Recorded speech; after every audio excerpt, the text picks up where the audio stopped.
Hey folks, thanks for tuning in to today's episode. We're going to do something a little bit different today. We're going to take you on a blast from the past and kind of bring you the history of Shenandoah Valley Outdoors. And Dwayne, it's going to be fun to bring in some old faces. Oh, yeah. And we're even going to get Mike, our producer, in front of the camera. Yeah, that's something like he's always back there. That's right. And we're going to put him right here. Right in the hot seat. That's baby. right, that's right. Right So, in the hot seat. So stick hot around, seat. folks. We hope you enjoy this episode.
And even since I was a kid, I can remember always being behind the camera. I was always the one that was interested in filming family events or even previous hunts that I've done in the past when I got into hunting. I remember getting footage of Joel Flower holding my nice big 7-point buck and my 16-pointer that I shot and other bucks. And so I was always the guy behind the camera. And I'm the guys that try to make Dwayne and Josh look good and with all the editing and stuff. And I had an opportunity to be on a local TV show, produce a show. And of course I didn't know anything about editing, I didn't know anything. My brother helped me because he went to film school and what I should get and stuff like that. So I gathered together a bunch of friends that I had that I knew loved hunting and fishing. And so we got together and started filming our adventures and we started putting them on the air. A friend of mine came up to me and told me that there was a guy that was looking for someone to take him on a turkey hunt. He wanted to film a turkey hunt. He'd never been turkey hunting, and he's looking for someone to take him. So a few weeks later, I was doing a grand opening at a local sporting goods store, and I met Mike Price. And that is how this whole thing got started. And we met, and he was telling me about how he wanted to film a turkey hunt, how he'd never done it. And I got to thinking in the back of my mind, oh my, I know how hard this is going to be. And it's hard enough to do without having, somebody else that can move or, reflection off a camera lens or just all the things that can go wrong. But I met Mike and we really got along well, and he was bound and determined to do this hunt, and I thought, well, heck, why not? So we hooked up at Apple Blossom Saturday, and it was Saturday I'll never forget. And I remember when we met that morning, I told him, I said, Mike, this could be a good day or a bad day, but if you move, when we got turkey coming in, the bad things are going to happen to you. So we set up on this turkey and down along the creek bottom, called for probably 30, 40 minutes, and we could just tell that he wasn't going to cooperate. There was something about it that he just didn't quite like. So we grabbed Mike and we goes, okay, let's go. We got to hit the road. So we climbed up top this big ridge and got set up on this turkey again. And this time, the outcome was a little different.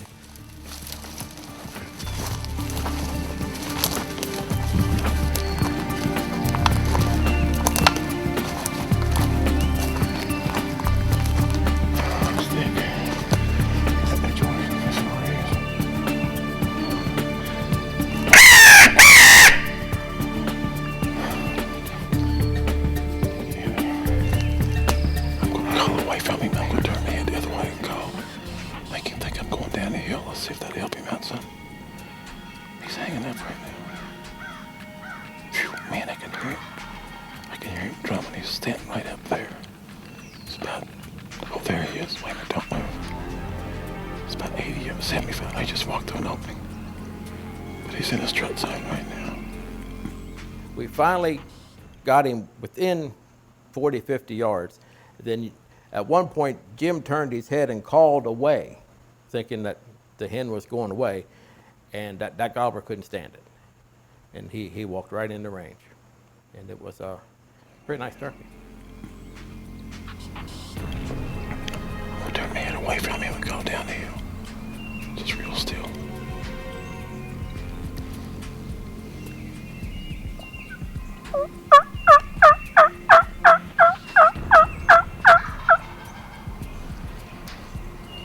little bit closer. Sit still. Sit still. Go on.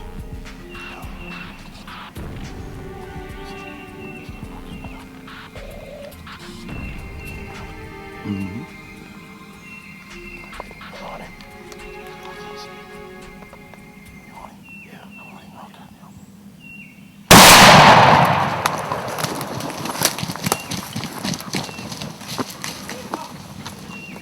Yassa. Took a while, brother. Woo. Took a while. Yes, right there's where we broke his mobilizer. So after Mike graduated from turkey school, turkey filming school, we went ahead and the following year booked a youth hunt with a young Ben Snap, who ends up being his birthday on Youth Day. And he had never killed a spring gobbler in his life. So here's all of us going, never did this, never did. We all got together and went out and I scouted this area. I knew there were birds there.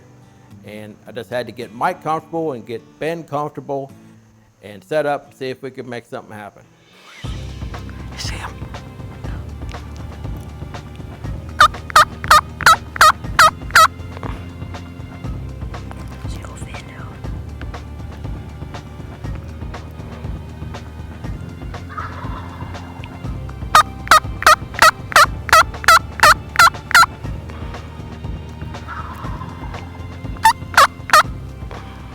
It's really cool to look back now and look at Mike and think, man, I knew that day when we were on Ben's first youth hunt, when there was a hen basically right beside Mike's head, calling, and I didn't know it at the time, but he was all cramped up, and it was just, he wanted to move so bad, and he just couldn't. And once I found out that and saw this footage and spent more time with Mike, I just started noticing that, you know, this guy's pretty good. And, he's going to make this work. Reverse track.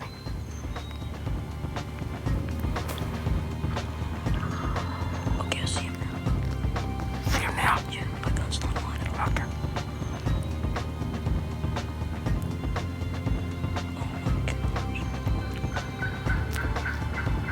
Hey, Ben. Yo, my gosh. Hey, Ben. Yeah, Happy birthday. thank you. Well, after a while, that hen disappears and never saw us, which was miraculous in itself, being so close to us. Got good footage of it. And then later, a gobbler comes in from behind us, and Ben and Kirk had to completely turn around as they were up against those logs. And we didn't get a whole lot of footage of that gobbler coming in because it came in right over the hill. But as soon as it came in, I remember Ben saying, "Which one should I shoot? Which one should I shoot?" Officer, relax. Relax. He's a little ways off.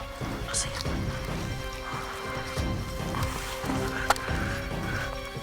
Get your gun out that way.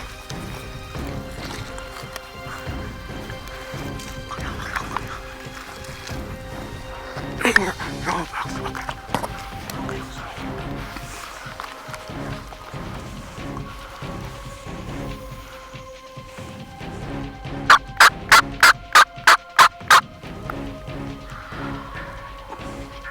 Here they come. Here they come. Shoot the first one. Get away, Sam. Relax, Ben. You're doing fine. Just relax. Just relax.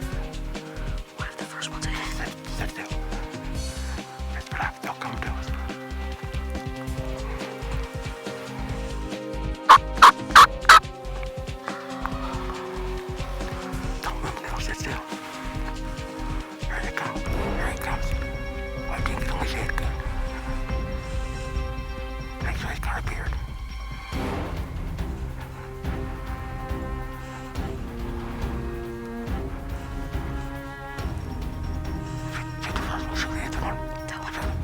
That one right there, that one right there.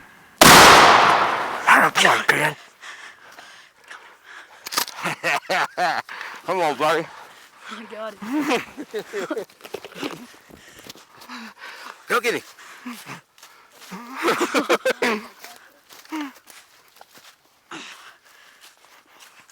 That one's still standing there. Look at them, Mike. They're everywhere.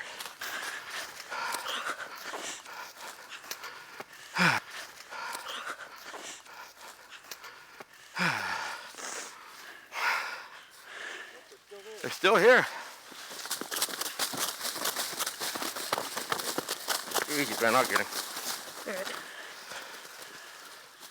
The saddest part about back in the early days of SV Outdoors was when I talked to Mike, and he said, you know, he goes, I enjoy this, I really like it, and we've had some success. He said, but I'm just not good enough. He goes, I can't, I don't have proper equipment, I can't do editing like I should, and I'm just not good enough. If I'm going to do this, I need to get better.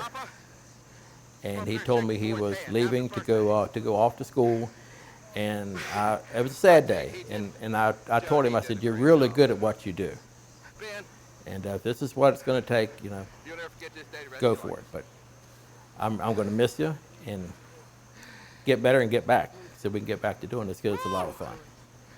And so we went off to Full Sail, spent 2 years at film school, just left FCV Outdoors, just quit it, took the website down, everything.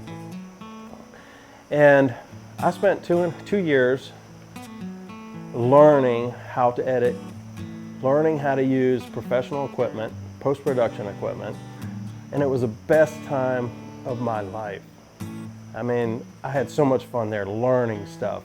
And so I come back and I have a fresh look on stuff. I'm enjoying what I'm doing. We have good equipment and we have a good storyline, but we have good post-production, and I have a long ways to go, but I'm enjoying every bit of it. So I kept in touch with Mike while he was gone and told him, you know, I missed him and wanted to know how he was doing, what's his schooling and how's it going and so on and so forth. And so finally, it seemed like forever, but Mike came home. And of course, when he did, we set up a youth hunt. And I got with J.D. Cassada, and boy, this time things were a little bit different. I was amazed at the difference in equipment, HD, and the editing, everything that Mike had learned, and put all this together.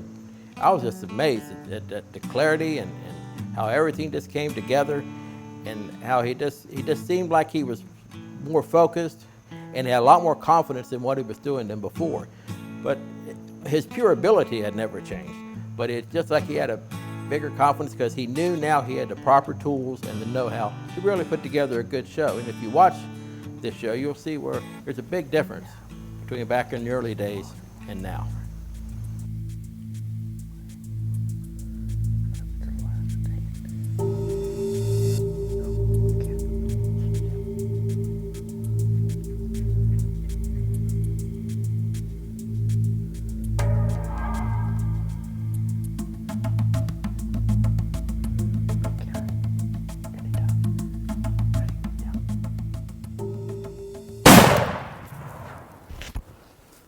Come on, I know I hit it. Are you freaking kidding me? Hang on. He's hurt bad. There he went down. He went down. I see.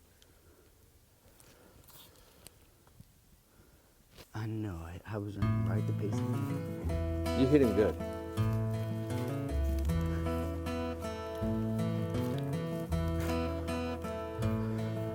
That's about as fast as an old man like me can run. Man, you never hang up. What do we got? Just a bird, you know, usual. You can get even better up in the green and wings. Look at that. Thank goodness Ben Franklin didn't get his way. He wanted to make that the National bird, and I can see why. He must have hunted him. I'm so proud to have been a part of SV Outdoors from the beginning all the way till now. I've seen it come a long ways. I've seen Mike come a long ways, from back in the early days to where he would just pick up a camera and say, okay, we're going to do the intro and set it back down. And you know, now there's editing and there's lights and different cameras, and I'm just really thrilled to still be here, and I hope I'm around for a long time to come. SVO Media provides high-end creative production for small businesses. We specialize in film, video, audio, green screen, and visual effects. From editing, scripting, and concepts to design, we have the ability to deliver your next video project for multimedia production. We will work with you to produce a TV ad, web video, infomercial, or corporate video. Visit svomedia.com or call 703-930-9821. If you can dream it, they can build it. Mallory Scandinavian Concepts crafts custom log homes, timber frame homes, and offers top-notch log home restorations. With over 16 years of custom building, master builder Andrew Mallory crafts the highest efficiency and green-built homes available. Unlike other builders, Mallory offers a lifetime warranty on their crafted homes because doing it right costs less than doing it over. Your Mallory home will last for generations to come. Visit MalloryConcepts.com or call to share your dream with them today, 518-637-1542. Hunting season has finally arrived. There is big game out there that has your name on it. Are you ready to bag your next trophy? It's okay. The team at Rockingham Co-op is here to help you get ready.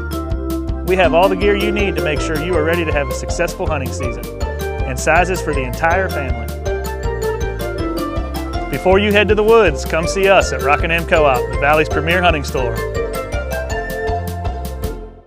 What sets Ashby Arms apart from most national tactical dealers is its wide variety of services. Ashby Arms is the only public Class 3 dealer in Rockingham County. We stock many different brands of silencers, short-barreled rifles, and other Class 3 items. Discover personal safety. Discover the Second Amendment at Ashby Arms in Harrisonburg. Find your inner warrior. Visit Ashby Arms today. This segment of the program is brought to you by these fine sponsors: Badlands, Midwest Photo Exchange, Jake's Bait and Tackle, Bresser, Premier Fabrication, K2 Coolers, and Taylor's & Company. I'll never forget the day I got an email from Josh Kiter, and he told me he loves to hunt. He films his hunts. He's even got stuff on YouTube. And the thing that really jumped out to me was that he said he was an IT guy and he understood a lot of stuff in the IT world. And I thought, well, I've never had anybody that I didn't have to explain to him what a thumb drive was. And so I just knew by the email, I just knew by the way that he talked that he was the guy I needed to talk to. And I remember the first time I met Josh was at Buffalo Wild Wings. We met for lunch.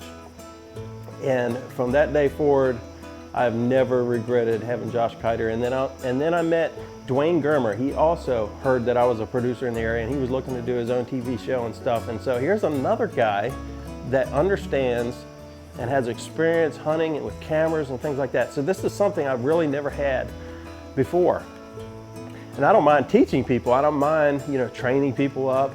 But these guys are already doing it. They already have their own things going. And so I met Dwayne Germer. And so now they are the hosts of Shenandoah Valley Outdoors. And I really appreciate all that they have added in the past, and I foresee them in the future doing great things for Shenandoah Valley Outdoors. So Josh, we're both with Mike now. Yep. How was it that you and Mike got together and you guys became a team, before I joined the group? Well, it's kind of interesting. I mean, with social media, with the internet now, Facebook, I actually had some YouTube videos out there from just filming my own hunts, doing my own little post-production. But some local friends told me about Mike, told me about this guy who had a hunting show. Right. And I kind of looked him up on Facebook. They told me the name of it because I'd never even heard of it. And looked him up on the internet, got in touch with him, asked him if he wanted to meet for lunch one day, and bang, we hit it off. I mean, as soon as we met at Buffalo Wild Wings for lunch, this guy walks in the door and gives me this bro man hug thing, and I was just like, okay, kind of taken aback. But I mean, from the very get-go, you could just tell that we shared this passion, connection. Yeah, for the filming, for the hunting side of it, and just wanting to come together and make a good TV show. And Sure. Filming some hunts for him last year and having him produce those. I mean, we had a blast working together.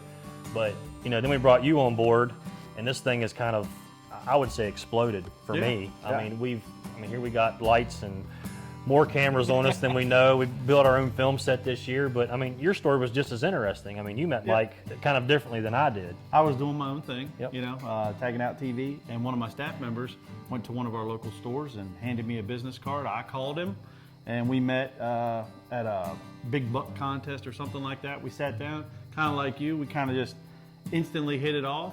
And then he said, hey, well, I got this guy, Josh Kiter. And I said, well, we need to all get together. And you know how it was when I first met you. We were just kind of like, here we go. It just clicked. And the whole thing just clicked. So folks, so far this episode, you see where we were and what we have come to now. And Josh, for us, you're a father, I'm a father. We have daughters and sons that actually hunt. So tradition's a huge thing for us. Absolutely. And I know this next hunt we're going to show is, 3 generations. So give me, what do you got? My dad, my son, and myself, we were on a deer hunt last year. My son's always hunted with me, ground blinds, even tree stands, but he's never been the actual hunter. And, I remember growing up, my dad taking me hunting. We had this old Remington 243, old Redfield scope, and I killed my first deer with that rifle, sitting in my dad's lap. Nice. And you're gonna get to see this, folks. My son's using the same gun. He's sitting in my father's lap. I'm filming the whole thing, and it turned out to be a great hunt for all of us.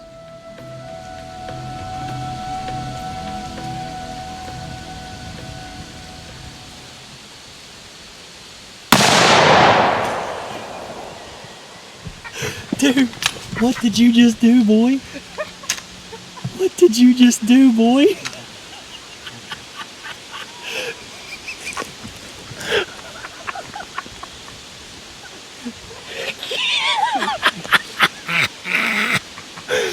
That is awesome.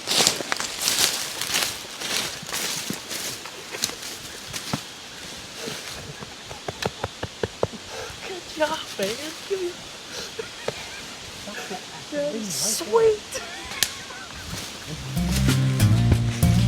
That's your first deer. That is awesome. Pick her head up. So we on can that see one it. there, great tradition, man. Your son was Oh, yeah. wound up. But you know what? We hunt to feed our family. That's right. And That's you're right. no different than anybody else. Nope. I'm no different than anybody else. And you love to put the smack on some does. Oh, man. Last year, meeting Mike and getting a film for him, I picked up a new farm here in Virginia and ton of does on this farm. And we had a mission. We had a mission as a club to thin some does out. And by golly, that's what we did. Nice.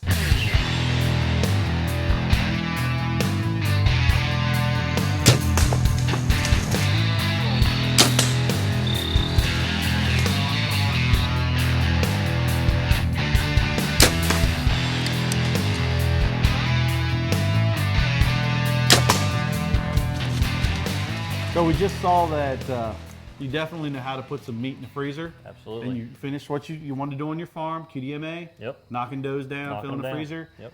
You also like to put stuff on the wall. Who doesn't? Hey, if you hunt, everybody, we like to shoot does, but we do like to put that stuff yeah. on the wall. And Chasing. you had a chance this year.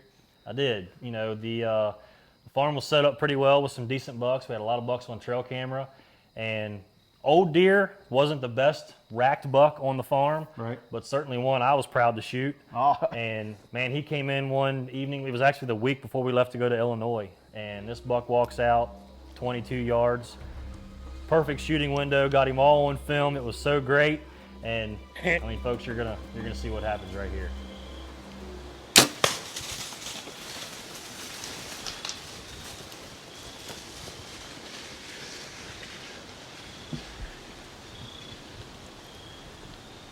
Well, folks, as you saw there, it's just kind of a little bit of a heartbreak. We thought we made a good shot on the deer, and if you bow hunt long enough, Dwayne, I mean, it happens. It really does. Yeah. But the good news is you got a slammer of a Kansas buck on the ground. Tell us about your Kansas hunt. Well, I did. And, a couple years back, 2 years ago, I got a chance to go out there and hunt with Bob Tholen and his, on his farm. Same place you turkey hunted this year. That's it. Same place turkey hunted. And that was the year they had the drought. They were saying the bucks weren't big. Well, I can prove to you that there was a couple big ones out there. Yeah, just a few. But, long and short of it, it was hot. First couple of days we were there. We were supposed to be there 10 days. First 4 or 5 days, I mean, Brutal. Brutal. I mean, 80s, 90 degrees. We didn't even hunt 2 or 3 days. Yeah. Then all of a sudden, the weather forecast called for 35-degree temperature change. Light and switch. Guess what? That's Yep. right. Click. There it So, was. folks, you're going to get a chance to see what actually happens from warm weather to the light switch getting clicked for the rut.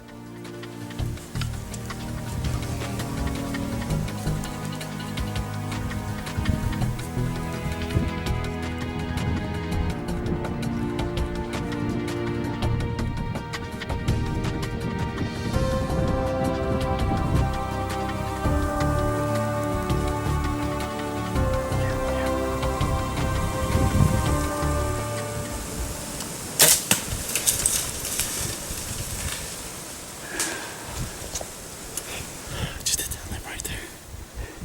It's a liver shot. It might be a lung liver, but we're gonna give him a minute. I sent that switchblade up in there. I hope. I just hit that. I put a shot on him, and I had hit a branch, which deflected the arrow, and it actually is not as bad as we thought. We let him go literally 24 hours. Well, folks, man, it's been really interesting today. You know, we got to look at the history of Shenandoah Valley Outdoors, you know, having the guys come in and do some interviews, getting Mike in front of the camera. Yeah, right you know, here. being here. Oh, yeah. Being here when Kirk was here interviewing, and those classic episodes. I mean, some of those episodes I've never even seen. Yeah, it was the first time I saw them. And it's just a great transition for, you know, y'all to see that this show was 3 years ago. Yep. And Mike went to what he thought was amateur, which I thought was kind of, he did a good job. Sure. And now he's brought to what we are now. Yep. And it's fun. I Oh, have man. a blast of Oh, doing man. it. You know, just bringing real life hunting Sure. to the Shenandoah Valley and to you guys on the show today and every season. I mean, we're real life hunters. We You have know, jobs. We have jobs. We got have wife, families. kids. Yep. Limited vacation time. I mean, truthfully, you know, once you get to the middle of November, I'm pretty much out of vacation. I'm a weekend hunter, just like most of the people out there. And, you know, to take a camera with us to film everything that we do and It's to work not hard at it, easy. it's not easy. Not It's not easy, but it's a lot of fun. Yeah. And doing this is a Yeah. lot of fun. You know, just everything that we've done for the show, everything that we're continuing to do for the show is just, it's a blast. I wouldn't trade it for the world, the Oh. experiences, the stuff that we're learning. And, Sure. you know, 2 or 3 years from now, we're going to be hopefully better than what we are now. Sure. And I So- think with the nucleus we have here at SVO, we have the ability to be, you know, just growing every year. Yep. And it's just fun because we learn every day. That's right. And we get to hang out with our friends. Oh, yeah. I mean, even if it's not Oh, yeah. hunting, I get to hang out with this guy. He gets to hang out with me, which is pretty awesome. You know, so it's a good time. It's a good time, and I just look forward to the future. Absolutely. Well, folks, man, we hope you enjoyed the episode today. Come back next week. We got a great episode from the great state of Maryland. We've never been able to hunt Maryland before, so getting up there and seeing what they have to offer was a blast. So you're going to want to tune into that. There's no sweeter melody than the sound of my heart makes when I cross over that old Virginia line. I've been away for so long, you know these mountains are my home.